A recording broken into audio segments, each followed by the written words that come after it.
بسم اللہ الرحمن الرحیم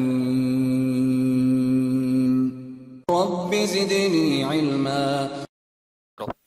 اچھا، آپشنل تو جو ہے وہ مکروہ اور مستحب بھی ہوتا ہے اور مباح بھی آپشنل ہوتا ہے. تو تخیر میں کیا آتا ہے؟ مباح آتا ہے. تو دونوں میں فرق کیا ہے؟ ہاں ہاں، اس میں جو ہے نا کوئی نہ کوئی ایک سائیڈ جو ہے، کوئی نہ کوئی ایک سائیڈ ایسا ہوتا ہے جو مطلوب ہوتا ہے. جیسے مستحب میں آپشنل تو ہے لیکن کرنا بہتر ہے. مکروہ ہوتا ہے تسویہ، جو ہم نے پچھلے درس میں دیکھا تھا. تسویہ کا مطلب برابر، یعنی دونوں سائیڈ اس کی برابر ہوتی ہے. اس میں دونوں سائیڈ برابر نہیں ہے نا. مکروہ میں نہیں کرنا بہتر ہے اور مستحب میں کرنا بہتر ہے. پر اس میں کیا ہوتا ہے؟ مباح میں مستوت طرفین اس کو علماء کہتے ہیں کہ یہ دونوں سائیڈ برابر ہوتی ہے اس کی. کرو تو بھی کوئی مسئلہ نہیں، کرو نہیں کرو تو بھی کوئی مسئلہ نہیں. ایک دم بیلنس ہوتا ہے اس میں، معاملہ ایک دم برابر کا ہوتا ہے. اور پھر وضع میں شریعت نے حکم وضعی اصل میں حکم تقہیری کے خادم ہوتا ہے. وضع میں کیا ہوتا ہے کہ اب یہ کام کرنا ہے یا نہیں کرنا ہے، کرنا ہے تو کیسے کرنا ہے نا. تو اس میں میں نے بتایا تھا آپ کو، جیسے ٹرمز اینڈ کنڈیشنز آسان لفظوں میں ہم کہیں تو وضع کا مطلب کیا ہوتا ہے؟ شریعت نے کچھ سائنز رکھ دیے ہیں جس سے ہم کو یہ پتا چلتا ہے کہ یہ کام صحیح ہوا یا نہیں ہوا ہے ان سائنس کی وجہ سے، ہے نا. تو اس کو وضع کہا جاتا ہے. اس کو تو ہم لوگ انشاءاللہ تعالی آگے ہم دیکھیں گے. تو یہ کچھ سائنز ہوتی ہیں جو شریعت نے وضع کر دی ہیں.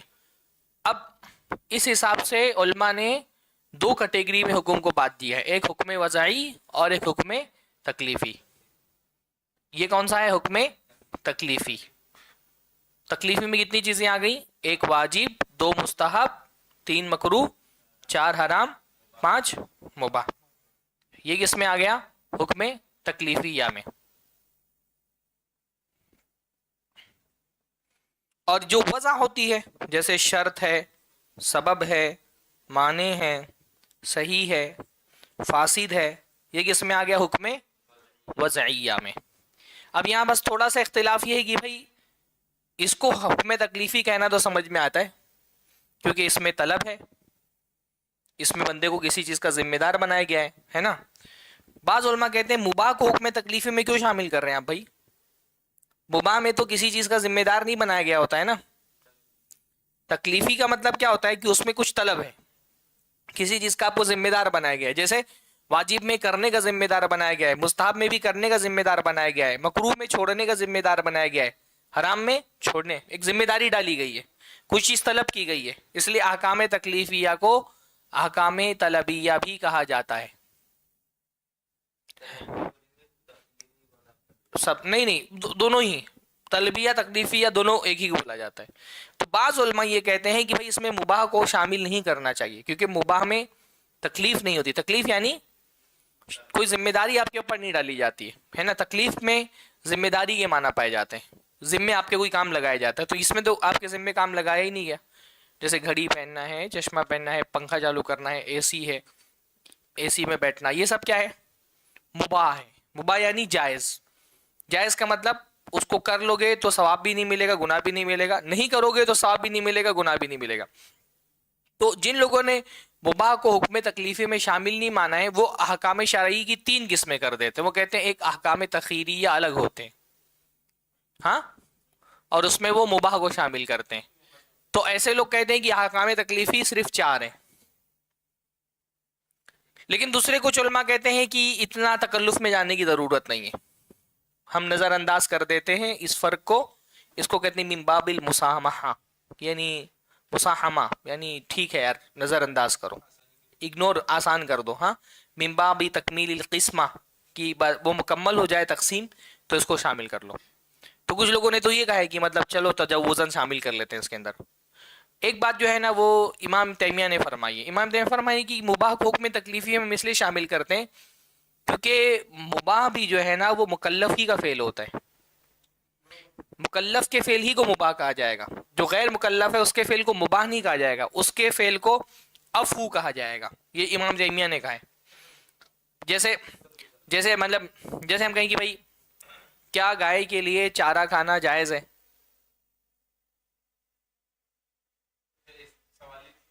اس کے لیے جائز ناجائز نہیں ہوتا نا. مباح اس کے گائے کے لیے چارہ کھانے کو مباح بولیں گے ہم؟ نہیں بولیں گے. کیوں نہیں بولیں گے؟ کیونکہ وہ مکلف ہی نہیں ہے. تو مباح مکلف کے فعل کو بولا جاتا ہے. جو مکلف ہی نہیں اس کے فعل عفو، یعنی اس کے لیے تو معافی ہے ہر چیز، ہے نا، وہ تو اپنے فطرت کو فالو کرتی ہے. تو امام تیمیہ نے ایک مطلب ایک لاجیکل ریزن دیا ہے. دوسرے لوگوں نے یہ کہا ہے کہ ارے چلو چلا لو، ہاں الگ سے ایک تقسیم کرنے کی کیا ضرورت ہے، اسی میں اس کو شامل کر لو. پر امام تیمیہ نے ایک لاجیکل ریزن دیا ہے کہ ہم مباح کو حکم تکلیفی میں، جب تک امام تیمیہ کو نہیں پڑھا تھا میں نے، مجھے بھی یہ والی تقسیم زیادہ صحیح لگتی تھی، حکم تکلیفی کی 3 قسمیں. یہ سیف العامدی نے یہی تقسیم کی ہے. لیکن امام تیمیہ نے جو ریزن دیا ہے وہ بہت لاجیکل ہے کہ بھائی مباح کو ہم حکم تکلیفی میں اس لیے شامل مار رہے ہیں کیونکہ مباح بھی اصل میں مکلفی کا فعل ہو سکتا ہے. جو غیر مکلف ہے اس کے فعل کو مباح نہیں کہیں گے. جیسے جانور مکلف نہیں ہے تو ہم اس کے فعل کو یہ نہیں بولیں گے اس کے لیے جائز ہے، کیونکہ جائز ناجائز مکلف کا فعل ہوتا ہے، غیر مکلف کا فعل نہیں ہوتا ہے. تو یہ کیا ہے حکم تکلیفی. اس لیے صحیح بات ہے کہ احکام شرعی کی 2 قسمیں ہیں. ایک احکام تکلیفیہ ہے نا، جس میں تکلیف ہوتی ہے یعنی کوئی طلب ہوتی ہے، ہاں، اور حکم وضعیہ میں طلب نہیں ہوتی اصل میں، یہ اصل میں سائنز ہوتی ہیں. جیسے میں نے اس سے پہلے بھی بتایا تھا آپ لوگوں کو کہ بھائی اس میں ضروری نہیں کہ طلب ہو، یعنی ضروری نہیں ہے کہ طلب، اصل یہی ہے کہ طلب نہیں ہوتی حکم وضعیہ میں. جیسے کبھی کوئی چیز ایسی ہوگی جو ہماری قدرت میں ہی نہیں ہے، جیسے دخول وقت، جیسے رمضان کا چاند دکھتا ہے تو روزے فرض ہو جاتے ہیں. تو رمضان کے چاند کیا ایک سائن ہے، کس بات کے؟ روزے کی فرضیت کے. تو ہماری قدرت میں ہی نہیں ہے، چاند کا نکالنا کسی قدرت میں نہیں ہے، ہے نا. زوال ہونا سورج کا وہ ایک سائن ہے کہ اب سے ظہر کی نماز واجب ہو گئی، تو ہماری قدرت میں نہیں ہے. تو کچھ چیزیں ایسی ہوں گی جو ہماری قدرت میں نہیں ہے، تو وہ چیزیں کس نے رکھی ہیں؟ وہ بھی تو سارے نہیں رکھی ہیں. کیوں رکھی ہیں؟ ایک کام کے انڈیکیٹ کرنے کے لیے کہ کام صحیح ہے یا نہیں ہو رہا ہے. جیسے ایک آدمی نے زوال سے پہلے اگر ظہر کی نماز پڑھ لی تو اس کی نماز ویلڈ نہیں ہے. کسی عمل کے ویلڈ یا انویلڈ ہونے کے لیے اس کے یعنی امپلیمنٹ یا کینسلیشن کو جاننے کے لیے جو سائنز ہوتی ہیں ان سائنز کو کیا کہا جاتا ہے؟ حکم وضعی کہا جاتا ہے. تو اس میں کیونکہ طلب نہیں ہے اصلاً، وہ صرف سائنز ہے کسی کام کے ویلڈ اور ویلڈیٹی اور انویلڈ ہونے کو چیک کرنے کے لیے. تو لیکن ہے تو وہ بھی شریعت نہیں رکھا ہے نا. کبھی وہ کبھی سبب ہوگا، کبھی کوئی شرط ہوگا، کسی چیز کے لیے کوئی شرط رکھ دی گئی ہے. ہاں جیسے جب زکوٰۃ کے واجب ہونے کے لیے نصاب کا مالک ہونا شرط ہے. اب نصاب کا مالک ہونا یہ کوئی حکم، اس میں کوئی طلب نہیں ہے نا، شریعت میں اس میں کوئی طلب نہیں ہے کہ مطلب شریعت ہی نہیں کہتی آپ سے کہ آپ نصاب کے مالک بنے تاکہ آپ زکوٰۃ دیں. بن گئے تو زکوٰۃ دینا پڑے گا، پر کیا نصاب کا مالک بننا شرط ہے آپ کے لیے؟ نہیں ہے. کبھی کبھی جو ہے نا وہ ایسا ہوگا کہ وہ جو ہے وہ سرے سے قدرت میں نہیں ہوگا، کبھی قدرت میں ہوگا لیکن اس سے متعلق کوئی طلب نہیں ہوگی، اور کبھی ایسا ہوگا کہ طلب ہوگی لیکن اس چیز کو ہم حکم وضعی اس کے طلب کے پہلو سے نہیں کہیں گے بلکہ اس کے وضع کے پہلو سے کہیں گے. جیسے وضو کیا ہے؟ شرط ہے نماز کے صحیح ہونے کے لیے، ہے نا. وضو نماز کے صحیح ہونے کے لیے شرط ہے. اب وضو تو ایک حکم تکلیفی ہے نا، اس کا حکم تکلیفی وضو کا واجب ہے، نماز پڑھنا واجب ہے تو وضو کرنا اس کے لیے واجب ہے. پر اس کا جو واجب والا پہلو ہے وہ اصل میں حکم وضعی نہیں ہے. واجب جب ہم کہتے ہیں تو وہ حکم تکلیفی کے حوالے سے کہتے ہیں، لیکن جب ہم اس کو حکم وضعی کہتے ہیں تو ہم نماز صحیح ہوئی کہ نہیں صحیح ہوئی یہ معلوم ہونے کے اس لیے ایک سائن ہے وہ کہ اگر ہاں ٹھیک ہے وضو بنایا ہے، قبلہ کا استقبال کیا تھا، اور جو ہے وہ ستر العورہ سارے اس کا جسم چھپا ہوا تھا، یہ سب سائنز ہیں جن کو دیکھنے کے بعد طے ہوتا ہے کہ نماز صحیح ہوئی کہ نہیں صحیح ہوئی. تو کبھی شرط دیکھتے ہیں، پھر دیکھتے ہیں کوئی معنی نہ پایا جائے. جیسے بھئی حیض ہے، ایک معنی ہے، تمام شرطیں پائی گئیں لیکن کوئی بھی معنی پایا گیا تو پھر وہ نماز نہیں ہوگی اس کی، ہے نا. جیسے روزہ ہے، اس کے لیے شرط ہے، نیت ہونی چاہیے، ہے نا. تو اب وہ نیت پائی گئی تو روزہ پایا جائے گا، لیکن اس کا کچھ معنی بھی ہو سکتا ہے. جیسے عید کا دن معنی ہے نا. عید کا دن کیا ہے؟ معنی کا مطلب ہوتا ہے رکاوٹ. تو عید کا دن جو ہے وہ رکاوٹ ہے کس کے لیے؟ روزے کے لیے. مثلا کسی عورت کو روزہ قضا کرنا ہے، اس نے سحری کر لی، پاک ہے، اور اس نے نیت بھی کر لی فجر سے پہلے اور روزہ بھی رکھا، لیکن وہ عید کا دن تھا تو اس کو روزہ قبول ہوگا؟ کیا ہو جائے گا؟ فاسد ہو جائے گا. تو کوئی چیز صحیح ہے یا فاسد ہے اس کو دیکھنے کے لیے شریعت نے کچھ سائنز رکھی ہیں، وہ الگ الگ ہیں. کبھی وہ سبب ہے ایک سائن، یعنی سبب کا مطلب ہوتا ہے وہ کام کب کرنا ہے، ہاں کیسے کرنا ہے، شرطیں کیا ہے اس کی، کون کون سے موانع ہیں جو نہیں پائے جانے چاہیے، شرطیں جو پائی جانی چاہیے، سبب جو پایا جانا چاہیے. پھر اس کے اپنے ارکان بھی ہوتے ہیں جو شرطوں کی طرح ہوتے ہیں لیکن وہ اس کی ماہیت کا حصہ ہوتے ہیں، جیسے رکوع سجدہ، یہ کیا ہے نماز کا رکن ہے. تو تمام ارکان پائے جائیں، واجبات پائے جائیں، کوئی معنی نہ پایا جائے، کوئی تمام شرطیں پائی جائیں، تو یہ سب کیا ہوتے ہیں، یہ سائنز ہوتی ہیں، یہ علامتیں ہوتی ہیں. اب ان میں کیونکہ طلب نہیں ہوتا ہے اس لیے اس کو حکم تکلیفیہ میں تو نہیں رکھ سکتے تھے، لیکن کیونکہ یہ بھی شریعت ہی نے رکھے ہیں تو اس لیے ان کے لیے الگ کیٹیگری بنائے گی، اور وہ کیا ہے احکام وضعیہ کی. تو اگر کہیں حکم شرعی کی کتنی قسمیں ہیں تو حکم شرعی کی دو قسمیں، احکام تکلیفی، تکلیفی یعنی جن میں کوئی طلب ہوتی ہے، اور احکام وضعی، وضعی یعنی جو سائنس ہوتی ہیں، اور وہ سائنس کس لیے وہ ایک ٹرمز اینڈ کنڈیشنز ہوتی ہیں کسی کام کو کرنے کی. اس لیے علماء نے کہا حکم وضعی حکم تکلیفی کے خادم ہوتی ہے. یعنی ایک کام آپ کو کرنا ہے تو آپ کو وہ کام کیسے کرنا ہے یہ آپ کو کہاں پتا چلے گا، حکم وضعی میں پتا چلے گا. تو اس لیے شیخ نے کہا کہ حکم تکلیفی احکام شرعی کی دو قسمیں، بعض علماء نے کہا تین قسمیں. تو احکام تخیریہ کو انہوں نے الگ کر دیا. تو جب تین قسمیں کہیں گے تو حکم تکلیفی جو ہے، حکم تکلیفی کی بھی چار قسمیں ہو جائیں گی. وضع، بعض لوگوں نے تخیر کو الگ حکم رکھا ہے تو انہوں نے کہا احکام طلب تکلیفیہ اور احکام تخیریہ الگ رکھ دیا ہے، مباح کو الگ کر دیا ہے. جو یہ کہتے ہیں کہ مباح میں کیونکہ تکلیف نہیں ہوتی تو اس کو احکام تکلیفیہ میں شامل نہیں کرنا چاہیے.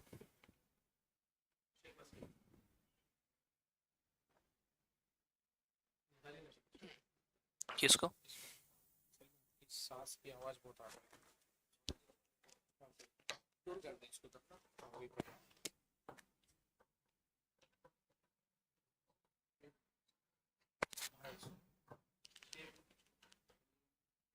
ہاں میں کر دوں بھی کر دیتا ہوں.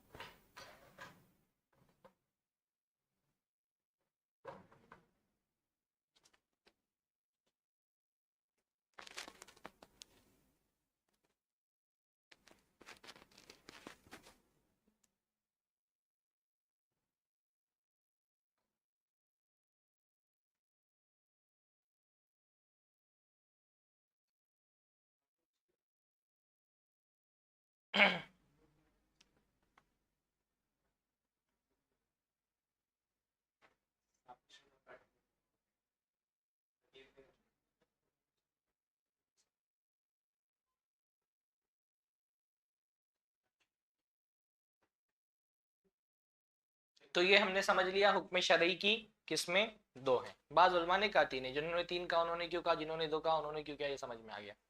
اب ہم پڑھنا شروع کر رہے ہیں حکم تکلیفی کی قسمیں. فت تکلیفی یا خمسۃ، عام طور پہ جمہور علماء یہی کہتے ہیں کہ دو ہی قسمیں، حکم تکلیفی اور حکم وضعیہ.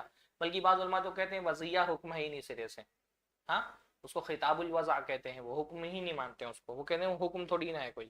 لیکن بہرحال صحیح بات ہے کہ علماء نے عام طور پہ اس کو حکم مانا ہے. تو فت تکلیفی یا خمسۃ، احکام تکلیفی یا پانچ ہیں. الواجب والمندوب والمحرم والمکروہ والمباح، واجب، مندوب، محرم، مکروہ اور مباح. یہاں پہ ایک بات تو یہ دیکھ لینی چاہیے کہ میں نے بتایا تھا آپ لوگوں کو اس سے پہلے کہ شیخ ابن عثیمین نے حکم کی جو تعریف کی ہے وہ فقہا کے طریقے پہ کی ہے، اصولیین کے طریقے پہ نہیں کی ہے. اصولیین جب حکم کی تعریف کرتے ہیں تو وہ کہتے ہیں شریعت کے خطابی کو حکم کہا جاتا ہے، وہ کہتے ہیں اقیم الصلاۃ یہی حکم ہے.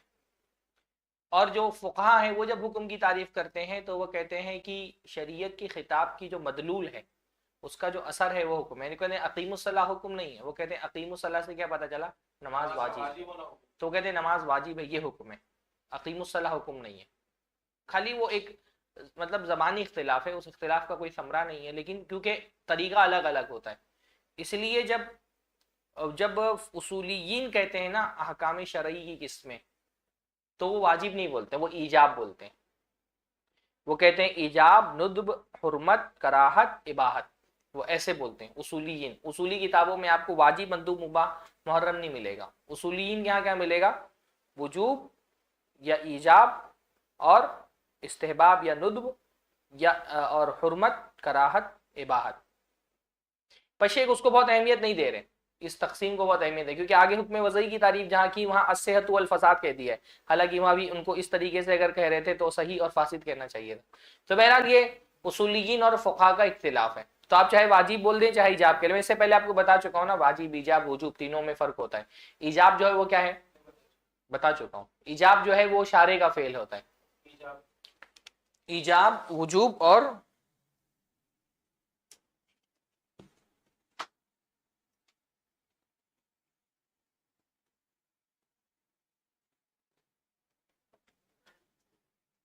ایک ہوتا ہے ایجاب، ایک ہوتا ہے وجوب اور ایک ہوتا ہے واجب۔ واجب حقیقت میں کیا ہے؟ جو مکلف کا فعل ہے نا اس کی صفت ہے۔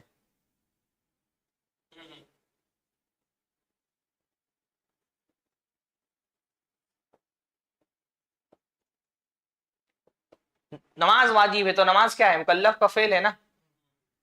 اور ایجاب جو ہے وہ شارع کے فعل کی صفت ہے، وہ شارع کا فعل ہے نا۔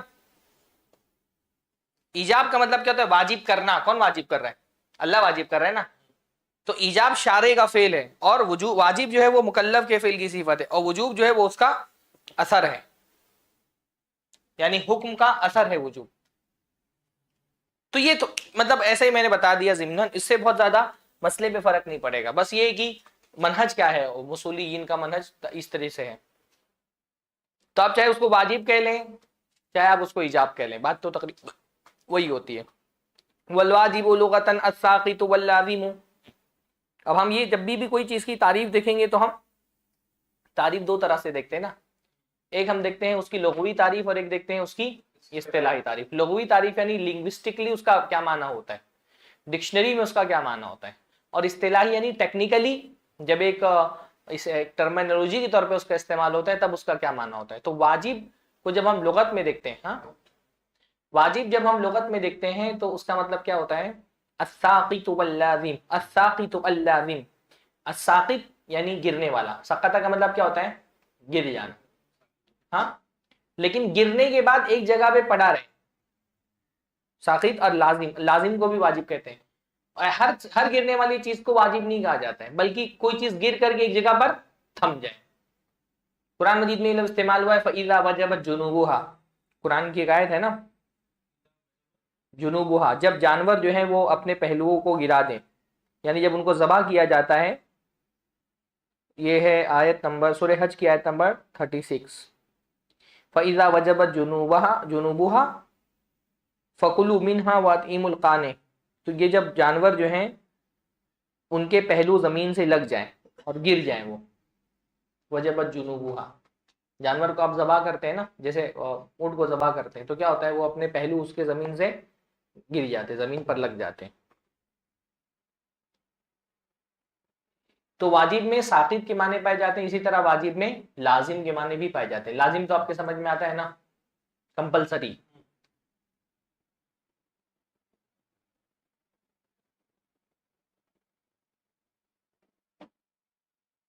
تو یہ تو ہوگی لنگوسٹکلی تعریف۔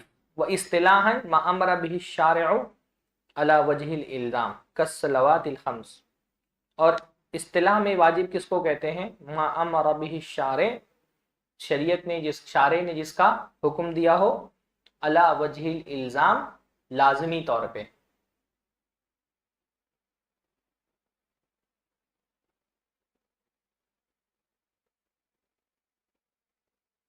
شریعت نے شارع نے جس کا حکم دیا ہو لازمی طور پہ۔ اچھا دیکھو، تعریف میں ہمیشہ ایک چیز کیا ہونی چاہیے؟ تعریف ہمیشہ ایسی ہونی چاہیے جو جامع اور مانع ہو، ہے نا۔ جامع کا مطلب کیا ہوتا ہے؟ جامع مطلب جمع کرنے والی، یعنی تعریف ایسی کرنا چاہیے جس میں جس چیز کی آپ تعریف کر رہے ہیں، جو آپ کا معرف ہے، اس کی تمام اسپیشل خصوصیات کو جمع کرنے والی، جو اس کے اندر اسپیشل چیزیں پائی جا رہی ہیں۔ اور معنی کا مطلب کیا ہوتا ہے؟ معنی مطلب ہوتا ہے منع کرنے والی۔ تو وہ تعریف ایسی ہونی چاہیے کہ پھر وہ ان تمام لوگوں کو جو اس کے گروپ کے ہیں سب کو آنے سے روک دے۔ ایسی تعریف ہونی چاہیے کہ اس کیٹیگری کے دوسرے افراد ہیں ان کو وہ روک دے، اس تعریف وہ تعریف۔ تو اب واجب میں کیا بتایا شیخ نے کہ واجب میں دو چیزیں پائی جاتی ہیں.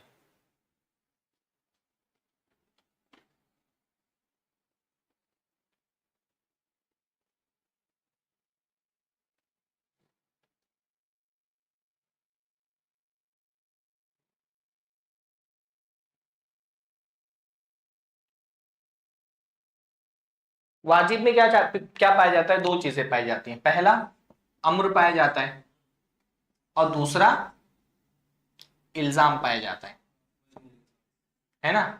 امر کا مطلب حکم دینا، یعنی اس چیز کے کرنے کو طلب کیا گیا کہ وہ کام کرو، امر میں یہی ہوتا ہے نا. اور دوسرا الزام کا مطلب کیا ہوتا ہے؟ اس کو لازم کر دیا گیا. اب ہمارے پاس کیٹیگری میں 5 چیزیں تھی نا، واجب، مستحب، مباح، مکروہ اور حرام. صحیح ترتیب تو یہی بنتی ہے. شیخ نے جو ترتیب بتائی ہے اس میں دیکھیے مباح کو لاسٹ میں لے آئے ہے نا، لیکن زیادہ مناسب ترتیب کون سی ہے؟ صحیح مطلب زیادہ مناسب ترتیب یہ ہے من الاعلی الی الادنی، اوپر والے سے شروع کیا جائے، پہلے واجب ہے، پھر مستحب ہے، پھر بیچ میں مباح کو لایا جائے، پھر مکروہ، پھر حرام. عام طور پہ یہی ترتیب ملتی ہے. شیخ نے جو ترتیب کی اس میں مباح کو آخر میں رکھا ہے، غالباً اس وجہ سے کیونکہ مباح کے حکم میں تکلیفی ہونے میں اختلاف ہے. لیکن صحیح ترتیب جو ہے نا وہ مناسب ترتیب یہی ہے. اب ہم کو کیا کرنا ہے؟ واجب کی ایسی تعریف کرنا ہے کہ جو واجب میں چیزیں پائی جاتی ہیں وہ تعریف میں آئیں اور اس تعریف کے اندر کوئی اور شامل نہ ہو پائے، باقی 4 نہ آئے. تو پہلے تو ہم دیکھیں جامع کی نہیں ہے بھائی. واجب میں امر پایا جاتا ہے، یہ بھی صحیح ہے. واجب میں نماز پڑھو حکم دیا جاتا ہے نا، اور اس کے اندر الزام کمپلسری کر دیا جاتا ہے، تو واجب تو آ گیا. اور یہ تینوں خارج ہوئے کہ نہیں خارج ہوئے؟ تو ہم نے جب کہا واجب میں امر ہوتا ہے تو حرام تو نکل گیا ہے نا، کیونکہ حرام میں امر نہیں ہوتا ہے. حرام میں کیا ہوتا ہے؟ نہیں ہوتی ہے. تو حرام نکل گیا اس سے. مکروہ بھی نکل گیا، مکروہ میں بھی کیا ہوتا ہے؟ نہیں ہوتی ہے. مباح نکلا کہ نہیں نکلا؟ کیونکہ مباح میں بھی امر نہیں ہوتا ہے نا، اس کو حکم تھوڑی دیا جاتا ہے. حکم دے دیا جائے تب تو وہ مستحب یا واجب ہو جائے گا. تو امر بولنے سے یہ تینوں کیا ہو گیا؟ مباح، مکروہ اور حرام اس سے نکل گئے. اس کو کیا کہتے ہیں؟ احتراز. اس کو کیا کہتے ہیں؟ جو نکالتے ہیں ہم نا، اس کو کیا کہتے ہیں؟ احتراز. آپ یہ آگے بہت دیکھیں گے ہر تعریف میں اس کے محترزات ہوتے ہیں. احتراز یعنی ہم یہ تعریف کن کن لوگوں کو نکال رہے ہیں. ایک کمرے میں 4 لوگ موجود تھے، 5 موجود تھے، پھر ہم نے کہا بھائی جس کے اندر امر ہے وہ رہے گا. اب حرام کو نکلنا پڑا، مکروہ کو نکلنا پڑا، مباح کو نکلنا پڑا، کیونکہ ان کے اندر امر نہیں ہے، ان کے اندر تو نہیں ہے. اب اس کے بعد کیا بچا؟ مستحب بچا ہے نا. واجب کے ساتھ مستحب بچا ہوا ہے کیونکہ مستحب میں بھی امر ہوتا ہے، تو ابھی تو اس کا دعویٰ باقی ہے. اب ہم کو مستحب کو بھی باہر نکالنا ہے، تو ہم کو تعریف میں کسی ایسی چیز کا اضافہ کرنا پڑے گا کہ مستحب بھی اس کے اندر نہ آئے، ہے نا، وہ باہر نکل جائے. تو ہم نے پھر کیا کہا؟ علی وجہ الالزام. جب علی وجہ الزام کہہ دیا تو مستحب بھی کیا ہو گیا؟ نکل گیا، کیونکہ مستحب میں الزام نہیں ہوتا ہے. ایک چیز کو الزام یعنی اس کو کمپلسری نہیں کیا گیا ہوتا ہے، لازم نہیں کیا گیا ہوتا ہے. الزام یہ لازم سے بنا ہے نا، لازم کرنا. الزام یعنی لازم کرنا، کسی چیز کو کمپلسری کرنا، اوبلیگیٹری کرنا. تو مستحب میں امر تو ہوتا ہے لیکن الزام نہیں ہوتا، تو مستحب بھی کیا ہوا؟ نکل گیا، ہے نا. واضح. یہ جو چیزیں ہیں نا یہ وہ نہیں ہے کہ آپ کو یہ اس لیے سیکھنا ہے تاکہ آپ بڑے فقیہ بن جائیں. یہ تو ایک عام آدمی کو بھی پتا ہونا چاہیے نا یہ جو اصطلاحات ہیں، کیونکہ بھائی مفتی آپ کو ہی بتائے گا فلاں چیز واجب ہے، مستحب ہے، مباح ہے، مکروہ، حرام ہے. ابھی آپ کو اگر یہ بھی نہیں پتا ہو کہ مباح کس کو بولتے ہیں تو مفتی آپ کو مباح بولے گا، آپ سمجھیں گے لگتا ہے ضروری ہے کرنا، ہاں، یا آپ کو لگے گا حرام ہے کرنا. تو یہ بیسک چیزیں ہیں، یعنی جو احکام تکلیفی ہیں یہ تو بیسک چیزیں ہیں، یہ تو ایک عام آدمی کو بھی پتا ہونی چاہیے. اس لیے اصول فقہ ضروری نہیں کہ طالب علم کے درجے کا ہی آدمی پڑھے، ایک عام آدمی بھی اصول فقہ پڑھتا ہے تو اس کو بھی فائدہ ہوتا ہے، یا کچھ چیزیں جاننا تو ایک عام آدمی کے لیے بھی ضروری ہے. تو بہرحال تو ہم نے تعریف کر دی جو جامع بھی ہے اور معنی بھی ہے. جامع اس حساب سے کہ اس میں امر بھی پایا جاتا ہے، الزام بھی پایا جاتا ہے، تو واجب میں واقعتاً پایا جاتا ہے. اور امر اور الزام کہہ کر کے ہم نے کیا کیا؟ ان 4 کو خارج کر دیا. تو فرمایا وَإِصْطِلَاحًا مَا أَمَرَ بِهِ الشَّارِعُ عَلَى وَجْهِ الْإِلْزَامِ كَالصَّلَوَاتِ الْخَمْسِ، اصطلاحاً واجب کس کو کہتے ہیں؟ جس کو شارع نے جس کا حکم دیا ہو علی وجہ الالزام، اور اس کو لازم کیا ہو، کالصلوات الخمس، جیسے 5 وقت کی نمازیں۔ 5 وقت کی نمازیں کیا ہیں؟ واجب ہے۔ نماز واجب ہے، روزہ واجب ہے، صاحب استطاعت کے لیے حج واجب ہے، صاحب نصاب کے لیے زکوٰۃ واجب ہے، جس کو جو ہے وہ زنا کا خوف اپنی نفس پر، اس کے لیے نکاح واجب ہے، اپنی ضروریات پوری کرنے کے لیے اتنا کمانا جس سے اپنی ذمہ داریاں ادا کر سکے آدمی، اتنا کمانا بھی کیا ہے؟ واجب ہے۔ ایسے ہی والدین کی فرما برداری واجب ہے، رشتہ داروں سے صلہ رحمی واجب ہے، یعنی عبادات ہی میں صرف واجب نہیں ہوتا ہے، واجب معاملات میں بھی ہوتا ہے۔ فخرج بقولنا ما امر به الشارع المحرم والمکروہ والمباح، تو جب ہم نے کہا، اس کو احتراز کہتے ہیں، فخرج بقولنا، جہاں جہاں یہ لفظ آئے گا نا اس کو ہم کیا کہتے ہیں؟ احتراز۔ جب ہم نے کہہ دیا ما امر به الشارع، تو ہمارے ما امر به الشارع کہنے سے محرم، مکروہ اور مباح نکل گیا۔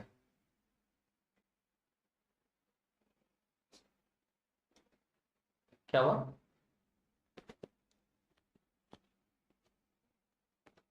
اندر کی طرف بھائی کیسا بیٹھتا بھائی؟ ایسا بٹھا دوں یا ایسا بٹھا دوں؟ ہاں تھوڑا نیچے۔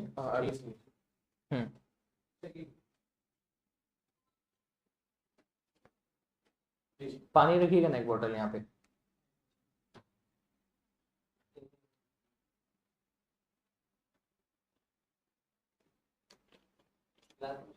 نہیں کافی ایسے۔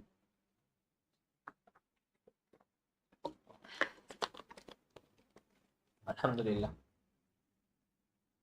تو ہم نے جب کہا معامرہ بھی اشارے تو اس سے محرم، مکروہ، مباح نکل گیا ہے نا، اور جب ہم نے کہا اعلیٰ وجہ الالزام تو اس سے مندوب نکل گیا۔ مندوب یا مستحب جس کو ہم بولتے ہیں نا، مستحب مندوب وہ ایک ہی چیز ہے۔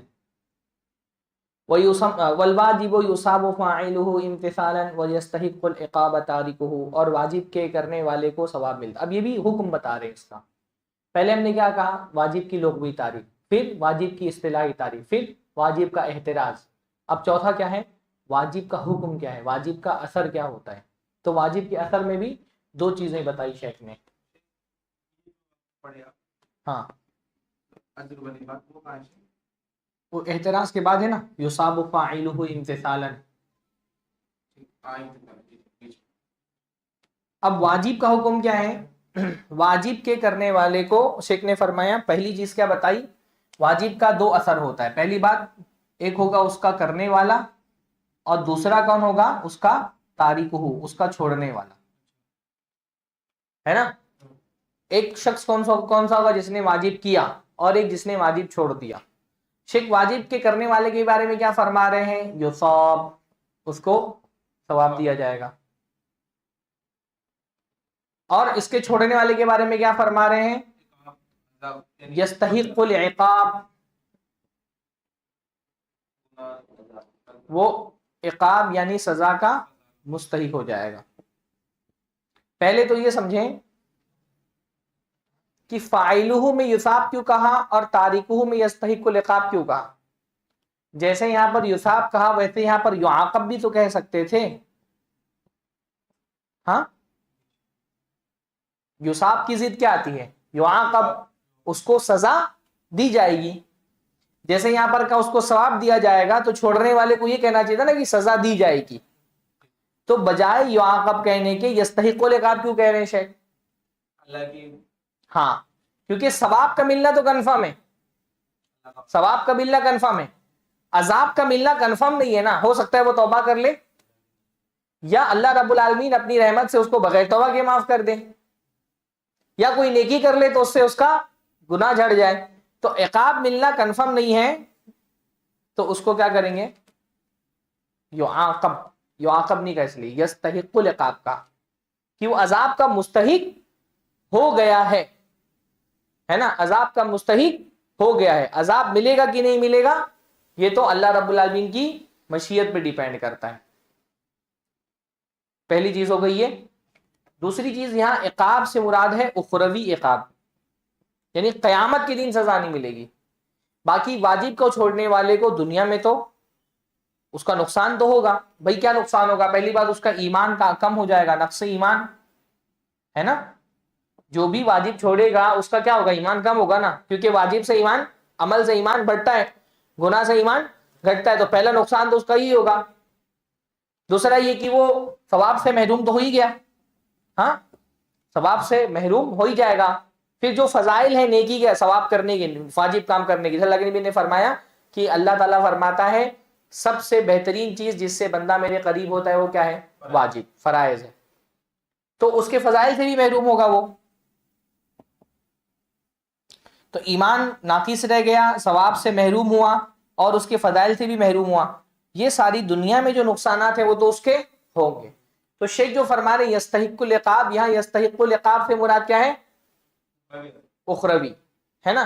تو اخروی عذاب میں مستحق ہوا ہے، سزا ملے گی نہیں. لیکن سزا نہیں ملے گی اس کا یہ مطلب نہیں، مطلب سزا ملے گی کہ نہیں ملے گی کنفرم نہیں ہے، پر یہ جو چیزیں یہ تو کنفرم ہے کہ اس کا نقصان ہوگا. سزا مل، اس لیے بعض علماء نے کہا کہ یعاقب بھی کہہ دو تو غلط نہیں ہے، کیونکہ اخروی عقاب ہو یا نہ ہو، دنیاوی طور پہ تو اس کو سزا ہوگی. ایمان کی محرومی خود اپنے آپ میں ایک سزا ہے، اور اسی طرح سے ثواب سے محرومی اور جو فضیلتیں ہیں اس سے محرومی وہ اپنے آپ میں کیا ہے؟ ایک سزا ہے. دو باتیں ہو گئی، سمجھ میں آئے نا؟ ہاں پہلا ہم نے کیا دیکھا کہ یعاقب کیوں کہا، یعاقب کیوں نہیں کہا، یستحق العقاب کیوں کہا، یہ کیوں نہیں کہا کہ سزا دی جائے گی، یہ کیوں کہا کہ وہ سزا کا مستحق ہو جاتا ہے. سمجھ میں آیا نا؟ کیونکہ بھائی ضروری نہیں کہ سزا ملے، مستحق ہو گیا، اللہ چاہے گا تو دے گا، اللہ چاہے گا تو نہیں دے گا. دوسرا ہم نے کیا دیکھا، یہاں عقاب سے مراد اخروی عقاب ہے. یعنی جو ہم نے یعاقب کہا نا، یعاقب سے مراد اگر کوئی کہتا ہے بھی یعاقب تو اخروی عقاب، یعاقب جیسے یوساب لکھا ہے نا ویسے یعاقب، سزا دی جائے گی، فعل مجہول.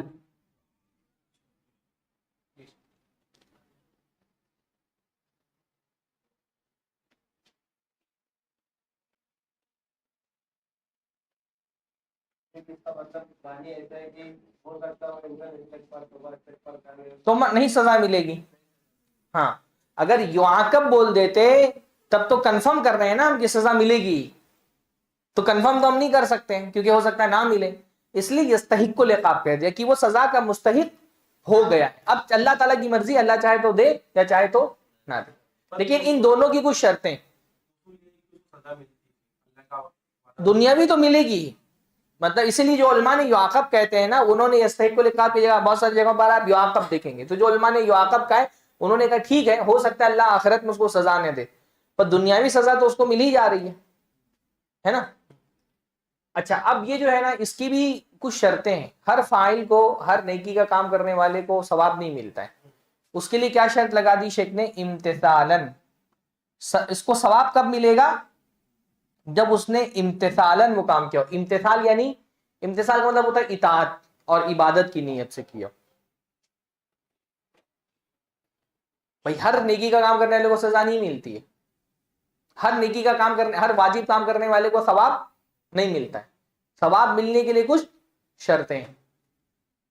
پہلی شرط کیا ہے؟ یعنی امتثال میں کیا آتا ہے؟ پہلی چیز آتی ہے قصد. ہاں قصد کا مطلب ہوتا ہے ارادہ، انٹینشن. نیکی کا ثواب، واجب کے کام کرنے کا ثواب کب ملے گا؟ جب انٹینشن ہونا. بھائی کوئی بھی نیکی کا کام آپ ایسے ہی کر دیں، انٹینشنلی نہ کریں تو ثواب نہیں ملے گا نا. وہ جیسے کہا جاتا ہے کہ ایک آدمی جمعہ کی نماز میں بیٹھا ہوا تھا، پیچھے سے کسی نے اس کو 2000 کا نوٹ دیا، تو اس نے پیچھے والے کو بڑے اس سے دیکھا کہ بھائی چندے 2000 کی نوٹ چندے میں دے دی، اور سامنے رومال آیا تو اس نے وہ 2000 رومال میں ڈال دیا. تھوڑی دیر بعد پیچھے والے نے بولا وہ آپ کی جیب سے 2000 گر گیا تھا، پیسہ تھوڑا سنبھال کے رکھا. اب اس نے 2000 دیا مسجد میں، لیکن قصدن دیا، غلطی سے چلا گیا اس کا، تو اس کو ثواب ملے گا؟ نہیں ملے گا. نیکی کا کام کرنے کے لیے سب سے پہلی چیز کیا ہے؟ قصدن. کوئی کام آپ نے بغیر قصد کے کر دیا اور نیکی ہو گئی تو آپ کو ثواب نہیں ملے گا. دوسری چیز کیا ہے؟ اخلاص. اس کو کچھ بھی نہیں ملے گا بھائی، اس غلطی سے ہو گیا، اس سے نیکی کا کام. بعد میں نیت کرتے تھے. ہاں ہاں راضی ہو گیا تب پھر قصد ہو گیا نا اس کا, اس وقت قصد ہو گیا نا. اگر وہ عاجز ہونے کی کر رہا ہے کہ مطلب وہ عاجز ہے اس وجہ سے واپس نہیں لے رہا ہے, اگر اس کی قدرت میں ہوتا تو واپس نکال لیتا وہ کہ میں 2000 ڈالا ہوں, تو پھر تو نہیں ملے گا اس کو. بھائی جیسے اس کی اور مثال ہو سکتی ہے نا, جیسے کسی کو آپ نے جو ہے نا وہ مارنے کی دھمکی دی کہ نماز نہیں پڑھو تو ماروں گا, تو قصدن اس نے نہیں پڑھا, مجبوراً پڑھا ہے, تو مکرے کو ثواب تھوڑی ملے گا. دوسرا کیا ہے اخلاص, خالصتاً وہ کام اللہ کے لیے کیا. اگر وہ کام غیر اللہ کے لیے کیا ہے تو بجائے ثواب کے اور کیا ملے گا, الٹا گناہ ہی ملے گا. جیسے لگ میں فرمایا من صلی یرائی فقط اشرک, جس نے نماز دکھانے کے لیے پڑھی اس نے شرک کیا, جس نے روزہ دکھانے کے لیے اس نے شرک کیا. تو دوسری چیز کیا ہونی چاہیے اخلاص. تیسری چیز کیا ہونی چاہیے اتباع یا متابعت. کس کی اتباع؟ رسول اللہ صلی اللہ علیہ وسلم کی اتباع. تو واجب کام کب اس کا ثواب ملے گا, جب رسول کے کی اتباع میں کرے. مثلا ایک آدمی نماز پڑھے اور رکوع پہلے کر لے سجدہ بعد میں کرے, اس کیفیت کے برخلاف جو اللہ کے نبی سے ثابت ہے. اخلاص سے کر رہا ہے, قصد بھی کر رہا ہے, لیکن کیا کر رہا ہے نبی کے طریقے پہ نہیں کر رہا ہے. سجدہ پہلے کر لے رہا ہے, رکوع بعد میں کر رہا ہے, تو اتباع نہیں ہے. یا 3 رکوع کر لے رہا ہے, 4 سجدے کر لے رہا ہے ایک ہی رکعت کے اندر, تو اس کو ثواب ملے گا؟ نہیں ملے گا. تو واجب کے کرنے والے کو ثواب کب ملے گا, جب اس کے اندر امتثال پایا جائے. اور امتثال میں کیا ہوتی ہے, 3 چیزیں آتی ہیں. واضح ہے؟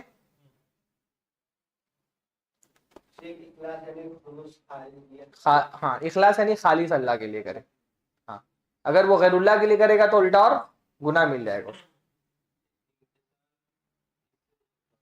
امتثال مثل سے بنائے نا, یعنی وہ امتثال کا مطلب ہوتا ہے یعنی شریعت کی فرما برداری میں کرنا کوئی کام. تو مثل میں یہ پایا جاتا ہے نا کہ شریعت نے ایسا کرنے کے لیے کہا ہے تو میں ویسا کر رہا ہوں, اس میں جیسا کے معنی پائے جا رہے ہیں نا. تو شریعت نے جیسا کرنے کے لیے کہا ہے میں ویسا کر رہا ہوں, تو یہی تو اطاعت ہوتی ہے. اگر اپنی مرضی سے کرے تو امتثال نہیں ہوا. تو امتثال کا مطلب ہوتا ہے اطاعت, اور اسی طرح سے عبادت, یعنی عبادت کی نیت سے کرے وہ. تو ثواب ملے گا لیکن ایسا ہی نہیں ملے گا, اس کے اندر کب ہونا چاہیے, امتثال ہونا چاہیے. یستحق العقاب کے آگے تو شیخ نے کچھ نہیں کہا کہ اس عقاب کا مستحق کچھ شرطوں کے ساتھ ہوگا, لیکن ظاہر کی بات ہے عقاب کا مستحق بھی بندہ کچھ شرطوں کے ساتھ ہوگا. پہلی شرط کیا ہے بھائی, عذاب کا مستحق بندہ کب ہوگا, جب وہ عمدن کرے کوئی کام, ہے نا, عمدن کوئی کام چھوڑے. جیسے نماز جان بوجھ کر کے چھوڑے گا تو کیا ہوگا, ہاں تب سزا ملے گی نا. اگر کوئی بھول گیا ہے یا کوئی جو ہے وہ مجبوری کی وجہ سے نہیں کر پایا کوئی کام, تب تو اس کو سزا نہیں ملے گی. تو پہلی بات کیا ہے, عمدن چھوڑا ہو. دوسرا علم کے ساتھ چھوڑا ہو, یعنی عالمن ہو. بھئی ایک آدمی نے اس لیے چھوڑ دیا کیونکہ اس کو اس کے وجوب کا پتہ نہیں تھا, تو بھی تو اس کا ثواب, اس کو عذاب کا مستحق نہیں ہوگا نا وہ. ہاں ایک آدمی نے کوئی واجب کام نہیں کیا کیونکہ اس کو پتہ ہی نہیں تھا کہ یہ واجب ہے. ایک آدمی نے مان لیجیے کہ اپنے سونے چاندی میں سے زکوٰۃ نہیں نکالی, واجب چھوڑ دیا. اصل یہ کہ واجب چھوڑنے والا گناہ کا مستحق ہو جاتا ہے, پر اس کو پتہ ہی نہیں تھا کہ سونے چاندی میں زکوٰۃ ہے. تو کسی نے جانور میں زکوٰۃ نہیں نکالی, اس کو پتہ نہیں تھا جانور میں زکوٰۃ ہے نا, تو اس کو گناہ ملے گا, وہ سزا کا مستحق نہیں ہوگا. تو پہلا کیا ہے عمدن چھوڑے, دوسرا عالمن, اور تیسرا کیا ہے مطلقاً بھی بولنا چاہیے شیخ کو, یعنی آگے ایک شرط یہ ہے مطلقاً چھوڑ دیا ہے. اچھا مطلقاً چھوڑنے کا مطلب اس میں اس مطلقاً بول کر کے ہمارا احتراز کیا ہے, ہم کن کن چیزوں کو خارج کرنا چاہ رہے ہیں. جیسے ایک کام بندے نے نہیں کیا ہے, اول وقت میں نہیں کیا, اول وقت میں چھوڑ دیا. جیسے عشاء کی نماز اول وقت میں نہیں پڑھی, مطلقاً نہیں چھوڑا, اول وقت میں چھوڑ دیے, تو گنہگار نہیں ہوگا نا. تو مطلقاً کہہ کر کے ہم ان لوگوں کو خارج کر رہے ہیں جو جیسے کوئی کام ہے جو اول وقت میں چھوڑ دیا, تو ایسا بندہ کیا ہوگا, ہاں اول وقت میں نہیں پڑھا. جیسے ظہر اول وقت میں نہیں پڑھا لیکن پڑھ لیا وقت ختم ہونے سے پہلے, تو گنہگار نہیں ہوگا نا. اسی طرح مطلقاً کہہ کر کے ہمارا ایک احتراز اور کیا ہے کہ اس کو جو ہے وہ کبھی کبھی واجب مخیر ہوتا ہے. واجب مخیر کا مطلب آدمی کے پاس ایک واجب کے اندر آپشنز ہوتے ہیں. جیسے جس آدمی نے جو ہے قسم کا کفارہ ادا کرنا ہے, اس کو قسم کا کفارہ کیا ہے, واجب ہے نا, قسم کا کفارہ واجب ہے.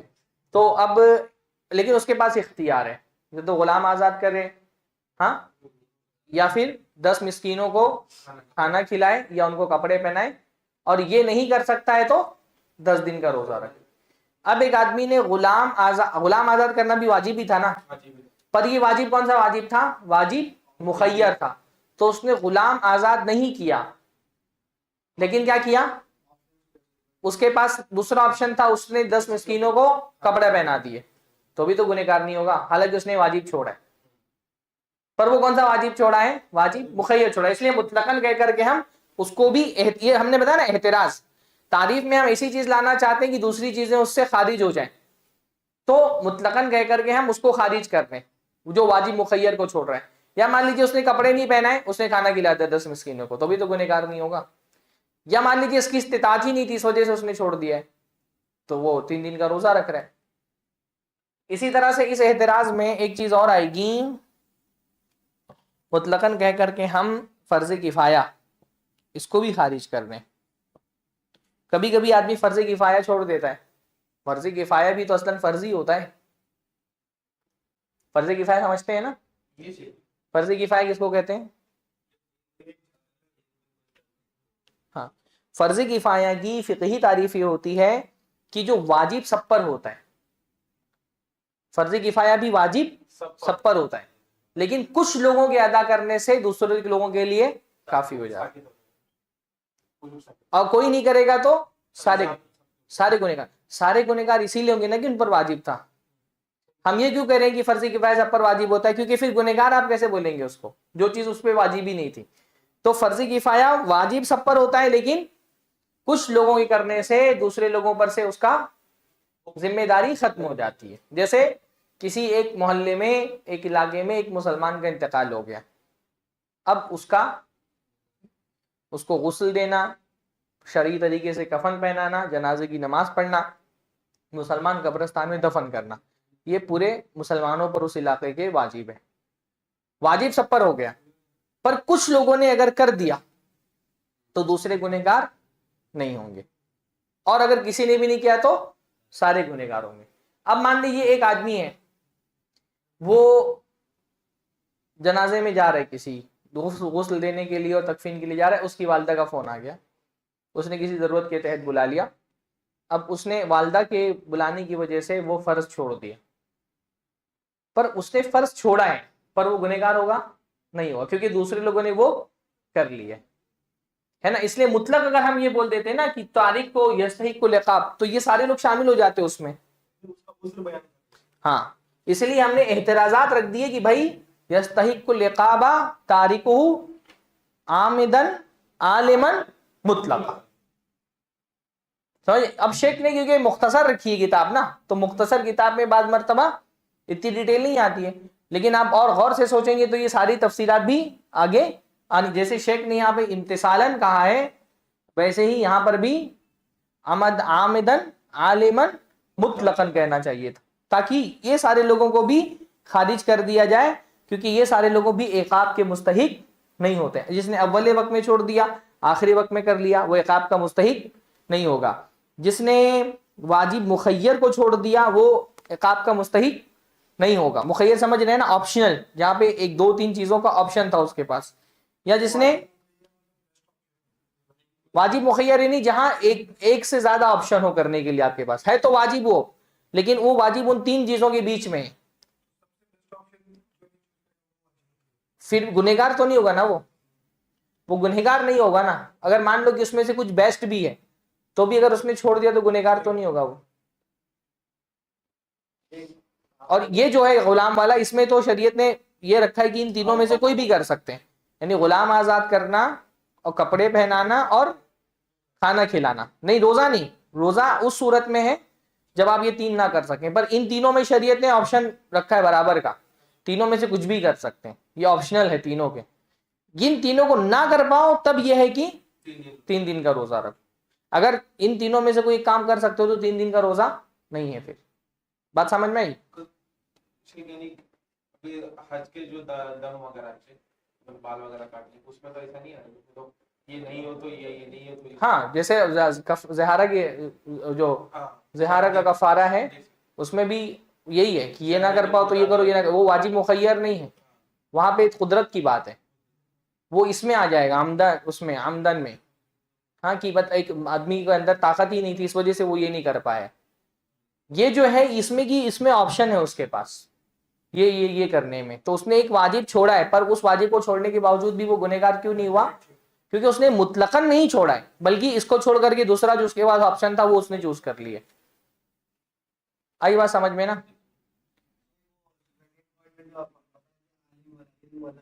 ہاں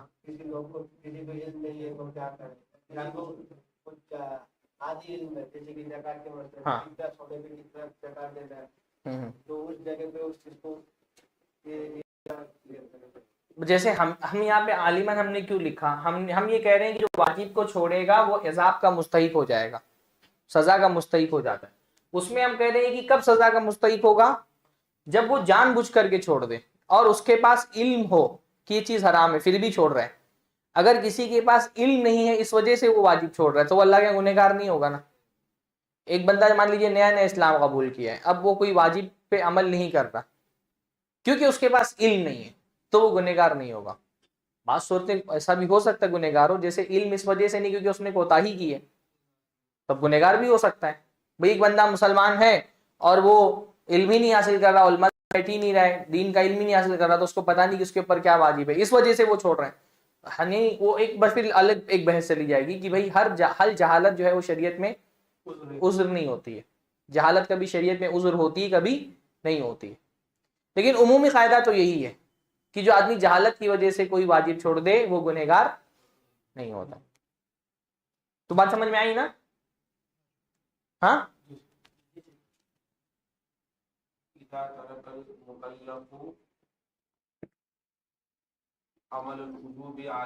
ابھی میں اس کو پھر سے بول دیتا ہوں۔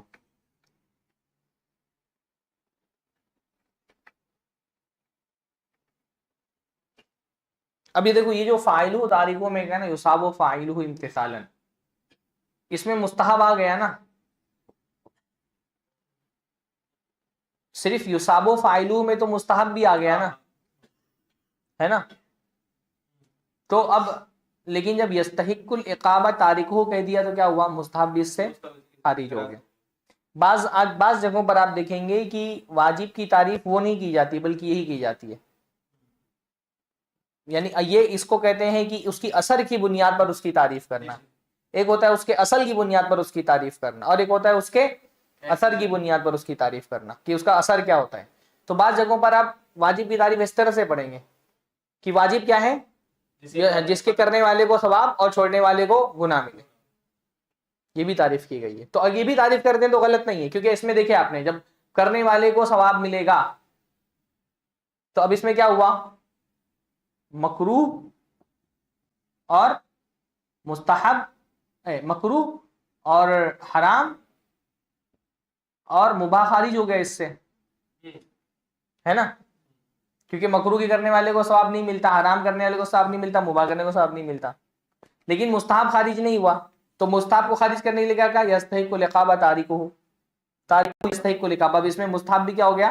خارج ہو گیا، کیونکہ مستحب کے چھوڑنے والے کو گناہ نہیں ملتا۔ تو یہ بھی ایک طرح کی تعریف ہے۔ زیادہ ڈیپ چلے جا رہے ہیں کیا؟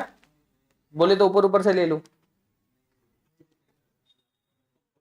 ہاں اچھا،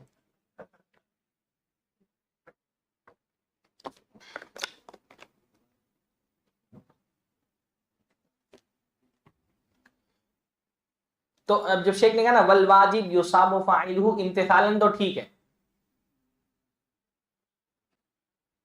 ہاں امتثالا تو ٹھیک ہے، کیونکہ امتثال میں ہم نے کیا کہہ دیا؟ قصد اور اخلاص اور اتباع آ گیا، لیکن یستحق العقاب تارکہ عامدا عالما مطلقا، مطلقاً جو چھوڑ دے عالم، یعنی اس کو پتا ہے کہ یہ چیز واجب ہے اور جو ہے وہ جان بوجھ کر کے چھوڑے اس کو۔ وَيُسَمَّى، اب اس کے نام کیا کیا ہے؟ وَيُسَمَّى فَرْضًا وَفَرِيضَةً وَحَتَمًا وَلَازِمًا، اور اس کو فرض بھی کہا جاتا ہے، فریضہ بھی کہا جاتا ہے، حتم بھی کہا جاتا ہے، لازم بھی کہا جاتا ہے۔ کیا پھر جی بہت اداس اداس بیٹھے ہیں, سمجھ میں آ رہا ہے نا کہ نیند آ رہی ہے؟ فرض فریضہ, فرض کا تو سمجھ میں آتا ہے ماننا آپ لوگوں کو. فرض حتم کا مطلب ہوتا ہے ضروری, حتمی طور پہ ہم لوگ بولتے ہیں. حدیث میں بھی حتم علیہ ایک فرض کے معنی میں آیا ہے, کسی صحابی نے پوچھا اللہ کے نبی سے. لازم بھی کمپلسری کے معنی میں. ہاں, اب علماء عام طور پہ جمہور علماء فرض میں اور واجب میں کوئی فرق نہیں کرتے. جس کو واجب کہتے ہیں اسی کو فرض کہتے ہیں, جس کو فرض کہتے ہیں اسی کو واجب کہتے ہیں. پر احناف کے یہاں فرض اور واجب میں فرق ہوتا ہے. جو قطعی دلیل سے ثابت ہو جائے وہ فرض, جو ظنی دلیل سے ثابت ہو. تو ہم عام طور پہ جمہور علماء جو ہے نا وہ فرض اور واجب میں فرق نہیں کرتے. وہ کہتے ہیں جو واجب ہے وہی فرض ہے, جو فرض ہے وہی واجب ہے. لیکن اصل میں جمہور علماء عام طور پہ اصول ان کے ایک جیسے ہی ہوتے ہیں, بہت فرق نہیں ہوتا ہے. احناف ایک دم ایک الگ راستے پر چلتے ہیں. آگے بھی جو حکم وضعی میں بھی آپ دیکھیں گے کہ جیسے فاسد باطل جو ہے وہ جمہور علماء کے ہاں فاسد کوئی باطل, باطل کوئی فاسد بولتے ہیں عام چیزوں میں, پر احناف فاسد اور باطل میں فرق کرتے ہیں. تو یہاں پر بھی وہ فرض اور واجب میں فرق کرتے ہیں. احناف کیا کہتے ہیں, فرض ایک الگ چیز ہے اور واجب ایک الگ چیز ہے. وہ کہتے ہیں فرض کس کو کہتے ہیں, وہ کہتے ہیں جس چیز کا حکم, یعنی جس چیز کے کام کرنے کو واجب جو ہے, یا جس چیز کے کام کو, جس چیز کے امر کو لازم کیا گیا ہو کسی قطعی دلیل کے ذریعے سے,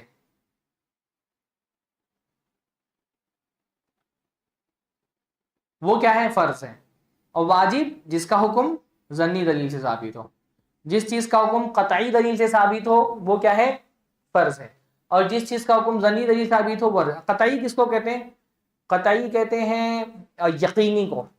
ہاں ہاں, قطعی کا مطلب ہوتا ہے مطلب ایک دم جس میں بہت یعنی 100% یقین جس کے اندر ہو, اس میں اس کے معنی اور مفہوم میں کوئی ڈاؤٹ نہیں. ہاں, اس کے ذریعے میں, یعنی قطعی دلیل سے ان کی مراد ہوتی ہے قرآن, حدیث متواتر اور اجماع. اب قرآن کیسا ہے, قرآن کے ثبوت قطعی ثبوت ہے نا. قرآن 100% ایک دم کامل یقین ہے. کنفرمیشن قطعی کا مطلب ہوتا ہے ایک دم کنفرم دلیل, 100% کنفرم دلیل. اب 100% کنفرم کیا ہے, قرآن کی آیت میں تو یہ چانس نہیں ہے نا کہ قرآن کی کوئی آیت ضعیف ہو, قرآن پورا ثابت ہے. متواتر حدیث کا مطلب کیا ہوتا ہے, حدیثیں دو طرح کی ہوتی ہیں, ایک ہوتی ہے حدیث متواتر اور ایک ہوتی ہے خبر واحد. متواتر ایسے حدیث کو بولتے ہیں جس کی اتنی سندیں ہو گئی ہیں کہ آپ کو ایک سند کے تحقیق کرنے کی ضرورت نہیں رہ گئی, جس کو اتنے زیادہ راویوں نے روایت کر دیا ہو کہ ان سب کا جھوٹ پر اتفاق کرنا ممکن ہی نہیں, کتنے سارے لوگ جھوٹ بولے ایک ساتھ. تو جب ایک خبر بہت سارے لوگ بیان کر دیتے ہیں تو انڈیویجولی آپ بے نیاز ہو جاتے ہیں کہ ہر فرد کی تحقیق کریں, کہ اتنے سارے لوگ جھوٹ نہیں بول سکتے. تو بعض حدیثیں اتنی زیادہ سندیں اس کی ہو جاتی ہیں, خاص طور پہ معنن, کبھی کبھی لغوی طور پہ, لیکن معنن اتنی زیادہ سندیں ہو جاتی ہیں کہ ایک ایک سند کی, جیسے رفع الیدین کی حدیث ہے معنن متواتر ہے. اتنے زیادہ لوگوں نے رفع الیدین اللہ کے نبی سے روایت کیا ہے کہ اللہ کے نبی رکوع سے پہلے رکوع کے بعد دفن کرتے تھے کہ اب وہ حدیث متواتر کے درجے میں. ہاں, مسح علی الخفین کی روایت معنن متواتر ہے, پیر پہ موزے پر مسح کرنے کے متعلق. تو وہ کہتے ہیں اگر کسی چیز کا حکم قرآن سے ثابت ہو جائے یا متواتر حدیث سے یا اجماع سے, تو وہ کہتے ہیں یہ فرض ہے. صحیح ہوتی ہے, صحیح کی سب سے اعلیٰ. ہاں, صحیح کا تعلق, صحیح اور ضعیف کا تعلق قبول اور رد سے ہے, متواتر اور خبر واحد کا تعلق درجات سے. تو وہ کہتے ہیں کہ قرآن سے یا متواتر حدیث سے اجماع بھی قطعی ہوتا ہے, اجماع بہت مضبوط دلیل ہوتی ہے نا. تو کہتے ہیں اگر اجماع سے ثابت ہو جائے تو وہ چیز فرض ہے, اور جس کا حکم ظنی دلیل. اب ظنی دلیل میں کیا آتا ہے, خبر واحد آ گیا اور دوسرا قیاس آ گیا. کہتے ہیں جس چیز کا حکم خبر واحد یا قیاس سے ثابت ہو وہ کیا ہے, وہ واجب ہے. تو احناف جو ہے فرض اور واجب میں فرق کرتے ہیں. ہم عام طور پہ جمہور علماء فرق نہیں کرتے. جمہور علماء کی کیا دلیل ہے, جمہور علماء یہ کہتے ہیں بھئی ایک چیز کا حکم جو اللہ کے نبی کے زمانے میں تھا وہ ہمارے زمانے میں بھی ہونا چاہیے. یعنی اللہ کے نبی, مان لیجئے ایک چیز کو اللہ کے صحابہ کے زمانے میں دو چیزوں کو کمپلسری کیا تھا, ہاں, اس کو بھی اللہ کے نبی, اللہ کے زمانے میں دونوں چیزیں لازم تھیں, اب اس لازم کو بہت سارے لوگوں نے روایت کر دیا تو آپ کہتے ہیں اب یہ فرض ہو گیا، اور اس کو کم لوگوں نے روایت کیا تو آپ کہتے ہیں واجب ہو گیا. تو آپ ذرائع کی بنیاد پر حکم کیسے تبدیل کر سکتے ہیں؟ ایک چیز جو اللہ کے زمانے میں تھی وہ بعد میں بھی وہی ہونی چاہیے نا. زیادہ لوگوں کی روایت کرنے سے ایک چیز اس کا مرتبہ آپ نے بڑھا دیا، اور کم لوگوں نے روایت کیا تو اس کا مرتبہ گھٹا دیا. یہ تو بعد میں ہوا نا. روایت کم لوگ کر رہے ہیں یا زیادہ لوگ کر رہے ہیں یہ تو بعد میں ہوا نا. تو ایسا کیسے ہو سکتا ہے کہ ایک چیز اللہ کے نبی کے زمانے میں تو اس کا حکم برابر تھا، بعد میں اس کا حکم تبدیل ہو گیا؟ اس لیے جمہور اس کو نہیں مانتے. جمہور بھی یہ مانتے ہیں کہ واجب ایک درجے کے نہیں ہوتے. تو سب مانتے ہیں نا واجبات ایک درجے کے نہیں ہوتے. بھائی نماز بھی واجب ہے، روزہ بھی واجب ہے، لیکن نماز روزے سے زیادہ واجب ہے نا، اس کی اہمیت زیادہ ہے. صلہ رحمی واجب ہے، پر والد سے صلہ رحمی اور والدہ سے صلہ رحمی، تو دونوں سے زیادہ صلہ رحمی کس پر زیادہ واجب ہے؟ اللہ کے نے خود فرمایا والدہ، اور والد کے مقابلے میں بھائی کے مقابلے میں والد سے زیادہ، اور دوسرے چاچاؤں کے مقابلے میں بھائی سے زیادہ. تو صلہ رحمی تو واجب ہے لیکن درجات ہیں اس کے. ایسا نہیں کہتے جمہور کہ واجبات سرے سے سب ایک درجے کے ہوتے ہیں، وہ بھی فرق کرتے ہیں، پر وہ دلائل کی بنیاد پر فرق کرتے ہیں کہ بھئی اس کے واجب ہونے کی دلیل، اس کے زیادہ اہم ہونے کی دلیل ہم کو مل رہی ہے تو یہ زیادہ اہم ہے، اس کا وجوب زیادہ ہے اور اس کا وجوب کم ہے نا. تو جمہور جو ہے وہ دلائل کی بنیاد پر ترتیب بناتے ہیں. احناف بھی دلائل کی بنیاد پر بھی مانتے ہیں احناف، لیکن یہ ذرائع کی بنیاد پر بھی مانتے ہیں کہ یہ ذرائع ہے نا، قطعی ظنی یہ تو ذریعہ ہے، اس کی بنیاد پر حکم کی اہمیت نہیں طے کر سکتے ہیں. وہ بھی احناف بھی عام طور پہ ایسا نہیں کہ فرض میں وہ بھی مانتے ہیں کہ فرض میں امر ہوتا ہے اور لزوم ہوتا ہے، واجب میں امر ہوتا ہے لزوم ہوتا ہے، وہ یہ مانتے ہیں. وہ عام طور پہ یہ فرق کرتے ہیں. یہ زیادہ فرق اس کی ضرورت پیش آتی ہے تکفیر کے باب میں. وہ کہتے ہیں فرض کا انکار کرنے والا کافر ہو جائے گا اور واجب کا انکار کرنے والا کافر نہیں ہوگا. وہ بنیادی طور پہ وہ اس لیے جو ہے نا وہ فرق کرتے ہیں. اور اس کے علاوہ بھی اور کوئی چیزیں میں آتی ہیں وضو کے معاملے میں جو قرآن سے ثابت ہو جائے وہ فرض اور جو حدیث میں ہو. قطعی ظنی دلیل میں تو فرق کریں گے. وہ قطعی دلیل اور ظنی دلیل یعنی خبر واحد اور متواتر، اس کی بنیاد پر وہ بہت سارا فرق کرتے ہیں. احناف کے ساتھ جمہور کے اختلاف کی بہت بڑی وجہ یہی ہے. جیسے احناف کہتے ہیں کہ بھائی خبر واحد سے جو ہے نا وہ آپ قرآن کی تخصیص نہیں کر سکتے ہیں. وہ بھی انشاءاللہ آگے بحث آئے گی کہ قطعی ظنی دلیل کا فرق وہ جن چیزوں سے کرتے ہیں نا اس سے. لیکن یہاں پہ میں بتا رہا ہوں کہ واجب اور فرض میں جو فرق کر رہے ہیں اس کا ثمرہ اصل میں کیا ہے کہ وہ فرائض کے انکار کرنے والے کو کافر بولتے ہیں، واجب کے انکار کرنے والے کو کافر نہیں بولتے. تو اتنا کافی، اتنا سمجھ میں آ گیا. بریک لیں تو تھوڑا سا چھوٹا سا بریک لیں گے، پھر انشاءاللہ اگلی کلاس.